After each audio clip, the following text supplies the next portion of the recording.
On peut apprendre à s'identifier. Il faut apprendre. C'est indispensable si l'on veut sortir de son ego. Parce que tant que l'on est enfermé dans son ego, on ne peut pas faire de progrès. Comment fait-on? Il y a beaucoup de procédés. Je vais vous en raconter un. Quand j'étais à Paris, j'allais dans beaucoup d'endroits où il y avait des réunions de tout genre, et des gens qui faisaient toutes sortes de recherches spirituelles, soi-disant spirituelles, occultes, etc. Et une fois, on m'avait invité à rencontrer une jeune dame. Je crois qu'elle était suédoise, qui avait trouvé un procédé de connaissance. Justement un procédé pour apprendre. Et alors, elle nous a expliqué cela. Nous étions 3 ou 4. Ce n'était pas du très bon français, mais enfin, elle était très convaincue. Elle a dit « Voilà, vous prenez un objet, ou vous mettez un signe sur un tableau noir, ou vous prenez un dessin, cela n'a pas d'importance. Prenez ce qui vous est le plus commode. Supposez par exemple que je vous fasse. » Elle avait un tableau noir. « Je vous fais un dessin. » Elle a fait une espèce de dessin semi-géométrique. Alors, vous vous asseyez en face du dessin et vous concentrez toute votre attention sur le dessin, sur ce dessin qui est là. Vous vous concentrez, sans permettre à rien d'autre d'entrer dans votre conscience que cela. Vos yeux sont fixés sur le dessin et ils ne s'en vont plus. Vous êtes, pour ainsi dire, hypnotisé par le dessin. Vous regardez. Et alors, elle était comme cela, à regarder. Vous regardez, regardez. Je ne sais pas, cela prend plus ou moins longtemps. Mais enfin, pour quelqu'un qui a l'habitude, cela va assez vite. Vous regardez. Vous devenez ce dessin que vous regardez. Il n'y a plus rien au monde qui existe, excepté le dessin. Et puis, tout d'un coup, vous passez de l'autre côté. Et quand vous passez de l'autre côté, vous entrez dans une nouvelle conscience. Et vous savez. Nous avons beaucoup ri, parce que c'était amusant. Mais c'est très vrai, c'est une excellente façon de pratiquer. Naturellement, au lieu de prendre un dessin ou un objet, vous pouvez prendre par exemple une idée, quelques mots. Vous avez un problème qui vous préoccupe, vous ne savez pas la solution du problème? Eh bien, vous objectivez votre problème dans votre mental. Vous le mettez dans les mots les plus précis, les plus exacts, les plus succincts que vous puissiez. Et puis, vous vous concentrez, vous vous efforcez.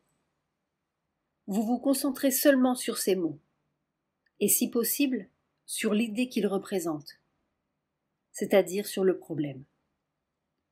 Vous vous concentrez jusqu'à ce que plus rien n'existe, que cela. Et il est vrai que tout d'un coup, on a l'impression de quelque chose qui s'ouvre, et on est de l'autre côté. L'autre côté de quoi? C'est-à-dire que vous avez ouvert une porte de votre conscience et vous avez instantanément la solution de votre problème. C'est une excellente méthode pour apprendre à s'identifier. Par exemple, vous êtes avec quelqu'un. Cette personne vous dit une chose. Vous lui dites le contraire. Comme cela arrive d'habitude, simplement par esprit de contradiction. Et vous commencez à discuter. Naturellement, vous n'arriverez jamais à rien. Qu'à une dispute, si vous avez mauvais caractère. Mais si, au lieu de faire cela, Au lieu de continuer à être dans votre tête ou dans vos mots, vous vous dites « Tiens, je vais essayer de voir pourquoi elle m'a dit cela. » Hein? Pourquoi m'a-t-elle dit cela? Et vous vous concentrez. Pourquoi? Pourquoi? Pourquoi? Vous êtes là, comme cela, à essayer.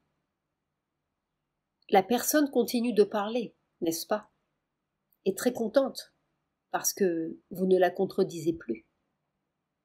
Elle parle avec abondance et sûre qu'elle vous a convaincu.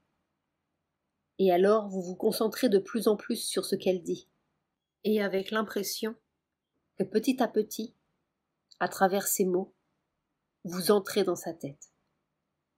Quand vous entrez dans sa tête, tout d'un coup, vous entrez dans sa manière de penser. Et puis, figurez-vous que vous comprenez pourquoi elle vous parle comme cela. Et alors, si vous avez l'intelligence un peu prompte, et que vous mettiez en présence de ce que vous venez de comprendre, ce que vous compreniez avant, vous avez les deux manières ensemble. Et puis, vous pouvez trouver la vérité qui concilie les deux. Et là, vous avez fait vraiment un progrès. Et c'est la meilleure façon d'élargir sa pensée. Si vous commencez une discussion, taisez-vous tout de suite, instantanément. Il faut se taire, ne plus rien dire, et puis essayez de voir la chose comme l'autre personne la voit. Cela ne vous fera pas oublier votre manière de voir, à vous, mais vous pouvez les mettre toutes les deux ensemble. Et vous aurez fait vraiment un progrès. Un vrai progrès. C'est la même chose pour tout. Tout ce que vous faites avec d'autres personnes. Si vous n'êtes pas d'accord, prenez-le comme une grâce divine. Une occasion merveilleuse qui vous est donnée d'arriver à faire un progrès. Et c'est simple. Au lieu d'être ici, vous êtes là. Au lieu de vous regarder vous-même, vous entrez dans l'autre et vous regardez. Il faut avoir un tout petit peu d'imagination, un peu plus de contrôle sur sa pensée, sur ses mouvements. Mais ce n'est pas très difficile. Quand on a essayé un petit peu, au bout d'un certain temps, on s'aperçoit que c'est très facile. Il ne faut pas regarder, puis faire un effort mental en se disant « Pourquoi est-ce comme cela et comme cela? Pourquoi fait-elle cela ou pourquoi dit-elle cela ?» Vous n'arriverez jamais à rien. Vous ne comprendrez pas. Vous imaginerez toutes sortes d'explications qui ne vaudront rien et qui ne vous apprendront rien du tout, sinon à vous dire « Cette personne-là est stupide » ou bien « Elle est méchante », des choses qui ne mènent à rien. Tandis que si vous faites seulement ce petit mouvement-là, et qu'au lieu de regarder ça comme un objet étranger à vous, vous tâchiez d'entrer là-dedans. Vous entrez là-dedans, dans cette petite tête-là qui est en face. Et puis tout d'un coup, vous vous trouvez de l'autre côté. Vous vous regardez vous-même et vous comprenez très bien ce qu'elle dit. Tout est clair. Le pourquoi, le comment, la raison, le sentiment qui est derrière le tout. C'est une expérience que vous avez 100 fois par jour l'occasion de faire. D'abord, vous ne réussirez pas très bien. Mais si vous persistez, vous finirez par réussir admirablement. Ça ajoute beaucoup d'intérêt à la vie. Et puis, c'est un travail qui vous fait faire vraiment des progrès, parce qu'il vous fait sortir de votre petite cuirasse là, comme cela, où vous êtes bien enfermé, où vous vous cognez contre tout. Vous savez, les papillons qui se cognent contre la lumière. La conscience de chacun est comme cela. Elle va cogner ici, elle va cogner là, parce que ce sont des choses qui lui sont étrangères. Mais si, au lieu de cogner, on entre dedans, alors ça commence à faire partie de vous-même. On s'élargit, On a de l'air à respirer. On a de la place pour bouger. On ne se cogne pas. On entre, on pénètre, on comprend. Et on vit dans beaucoup d'endroits en même temps. C'est très intéressant. On le fait automatiquement. Par exemple, quand vous lisez un livre qui vous intéresse beaucoup, un merveilleux roman plein d'aventures excitantes, quand vous êtes tout entier dans l'histoire, vous en oubliez quelquefois l'heure de la classe, ou même l'heure du dîner, ou l'heure de vous coucher. On est tout entier dans ce qu'on lit. Eh bien, c'est un phénomène d'identification. Et si vous le faites avec une certaine perfection, vous arrivez à comprendre d'avance ce qui va arriver. Il y a un moment où quand vous êtes tout entier dans l'histoire, vous arrivez à savoir, sans essayer de chercher, vers quel but l'auteur vous conduit, comment il va dérouler son histoire et arriver à sa conclusion. Parce que vous vous êtes identifié à la pensée créatrice de l'auteur. Vous le faites plus ou moins bien, sans savoir que vous le faites. Mais ce sont des phénomènes d'identification.